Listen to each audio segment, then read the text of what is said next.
Jean-Marie Okobene, directeur du programme de vaccins et immunisation à l'OMS à Genève. Bonjour, docteur Okobele. Je vous remercie beaucoup d'être avec nous, en fait, dans le cadre de la préparation des discussions qui auront lieu sur le forum IFA-VIPNet. Et je remercie aussi l'ensemble de toute l'équipe de votre département pour vos contributions. J'aurais voulu savoir, pour démarrer l'interview, quel est l'état des lieux de la vaccination aujourd'hui dans les pays africains francophones? Dans les pays africains francophones, la vaccination a connu un grand essor pendant les 20-25 dernières années. Je citerai deux faits.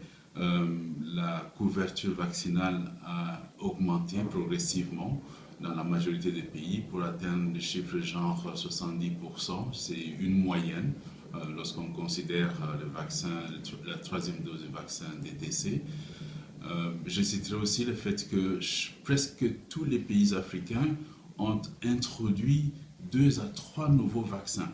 Donc, on se retrouve avec des programmes de vaccination qui proposent, au-delà de 6 vaccins initiaux, 3 ou 4 autres.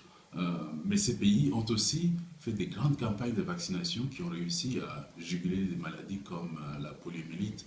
La plupart, sinon tous en fait, n'ont plus rapporté des cas de la poliomyélite pendant les 3, 4, 5 dernières années.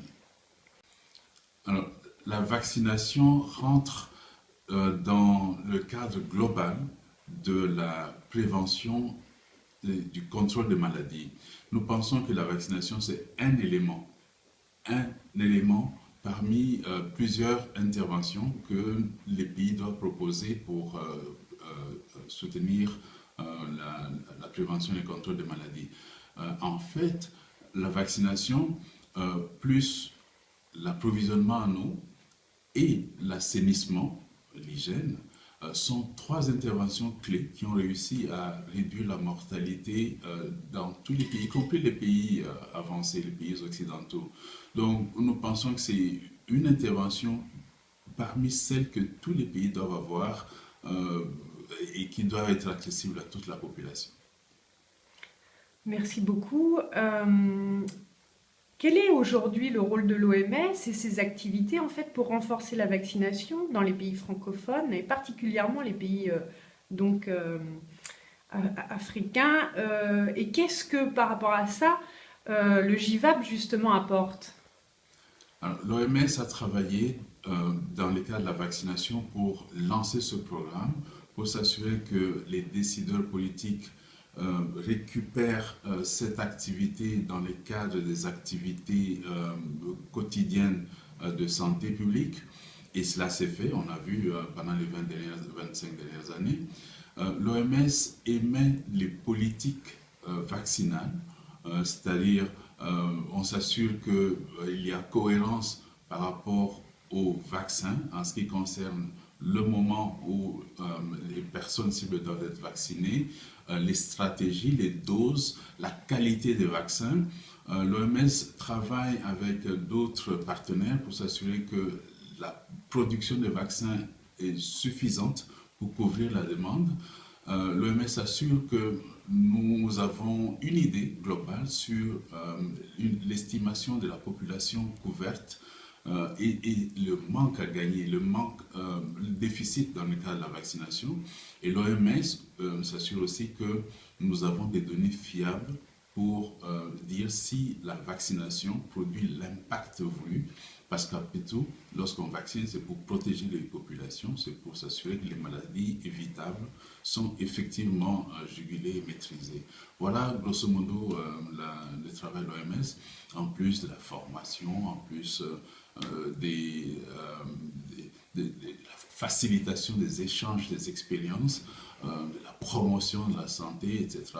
Et nous travaillons toujours en partenariat avec les principales agences qui supportent la vaccination, comme l'UNICEF, la Gavi, l'Alliance Gavi, et bien d'autres encore. Et bien entendu, tout ce travail, c'est en soutien à ce qui se passe dans les pays. Merci beaucoup.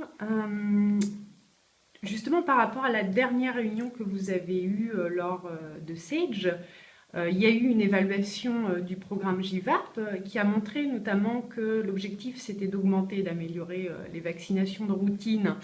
Et par rapport à ça, apparemment, il y a eu un certain souci qui a été mis en lumière. Pourquoi, à votre avis, ces vaccinations de routine ne sont pas encore établies? Et quelle est justement la stratégie que vous proposez à l'OMS pour combler ce gap et donc pallier en fait ce problème? L'OMS, avec les partenaires, ont produit ce que nous appelons le plan mondial de vaccins et l'immunisation. Et il y a 3 ans, ce plan mondial a été endossé par l'Assemblée mondiale de la santé. C'est donc le cadre de travail qui permet de déterminer les objectifs à atteindre. Alors, le groupe consultatif sur la vaccination, qu'on appelle SAGE en abrégé, en sigle en anglais, ce groupe a aidé l'OMS à faire une évaluation indépendante de la mise en œuvre de ce plan d'action mondial sur le vaccin. Et ce groupe nous a dit clairement que la manière de la mise en œuvre actuelle ne permet pas d'atteindre les objectifs. Nous sommes en retard. En retard par rapport à la couverture vaccinale de routine, mais en retard aussi par rapport aux objectifs, par exemple, d'élimination de la rougeole, d'éradication de la poliomyélite et bien d'autres encore. Donc, il y a du travail à faire parce que nous devons accélérer l'accès aux services de vaccination.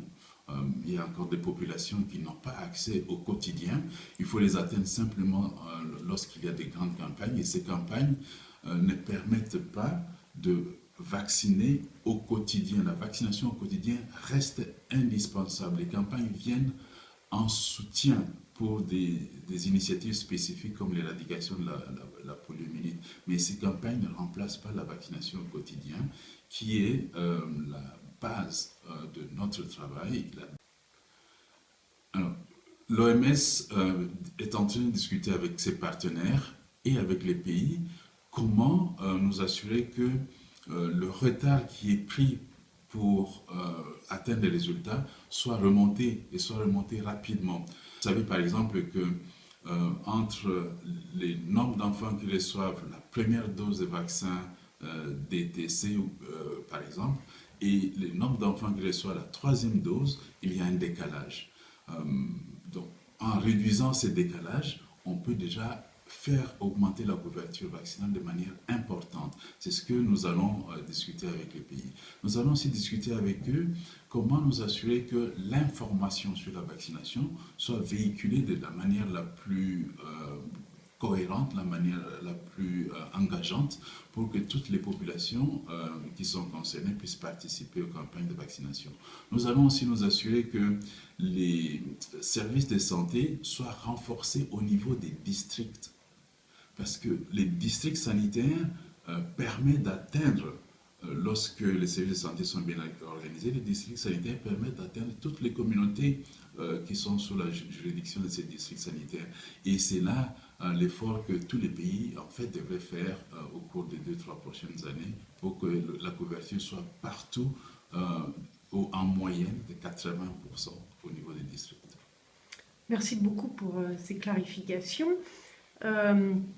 Pour vous, quels sont aujourd'hui les principaux obstacles et surtout les difficultés locales que rencontrent encore les pays africains francophones pour justement améliorer ce que vous avez mentionné sur l'implication au niveau district? Alors, les difficultés pour nous assurer que la vaccination est accessible partout et à tout moment sont de 2-3 ordres. Je citerai d'abord les problèmes d'ordre gestionnaire, c'est-à-dire avoir suffisamment de cadres pour gérer le programme au niveau central, mais aussi au niveau intermédiaire et au niveau des districts. Il nous faut des hommes capables de planifier, des hommes capables de s'assurer que les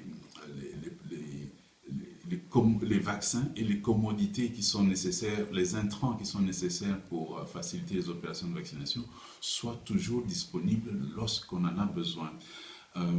Mais en plus, ces gestionnaires doivent faire en sorte que la formation et la supervision des cadres qui s'occupent d'assurer la vaccination, les infirmiers, les autres personnels de santé, que la formation, l'encadrement, la supervision se fasse de la manière la plus solide possible.